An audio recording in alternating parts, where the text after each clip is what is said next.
जलंधर की जो कथा मिलती है उसके अनुसार एक बार भगवान शिव ने अपना तेज समुद्र में फेंक दिया। इससे जलंधर उत्पन्न हुआ, इसलिए इसे शिव पुत्र भी कहा जाता था। जलंधर की शक्ति थी उसकी पत्नी वृंदा, जिसके पतिव्रत धर्म के कारण सभी देवी देवता मिलकर भी उसे पराजित नहीं कर पा रहे थे।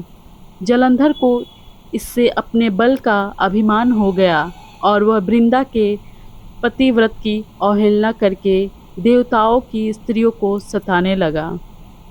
पुराण की कथा के अनुसार जलंधर देवी लक्ष्मी को विष्णु से छीन लेना चाहता था, इसलिए उसने बैकुंठ पर आक्रमण किया। लेकिन देवी लक्ष्मी ने जलंधर से कहा कि हम दोनों की जल से उत्पत्ति हुई है, इसलिए हम भाई बहन हैं। देवी लक्ष्मी की बातों से जलंधर प्रभावित हुआ और लक्ष्मी को बहन मानकर बैकुंठ से चला गया। इसके बाद वह कैलाश पर जाकर देवी पार्वती को पत्नी बनाने के लिए आग्रह करने लगा। इससे देवी पार्वती क्रोधित हो गई और महादेव को जलंधर से युद्ध करना पड़ा। वृंदा के सतीत्व के कारण भगवान शिव का हर प्रहार जलंधर पर निष्फल हो रहा था। देवताओं ने मिलकर योजना बनाई और भगवान विष्णु जलंधर का वेश धारण करके वृंदा के पास पहुंच गए। वृंदा भगवान विष्णु को अपना पति जलंधर मानकर उसके साथ पत्नी के समान व्यवहार करने लगी, जिससे वृंदा का पतिव्रत धर्म टूट गया और शिव ने जलंधर का वध कर दिया। इस पुराण के अलावा कहीं भी जलंधर को शिव पुत्र के रूप में मान्यता नहीं दी गई। जलंधर के विषय में अन्य स्थानों पर यह उल्लेख मिलता है कि सागर मंथन के समय देवी लक्ष्मी के साथ जलंधर भी उत्पन्न हुआ था। यह असुरों का हिमायती था और वर्तमान जलंधर नगरी इसकी राजधानी थी।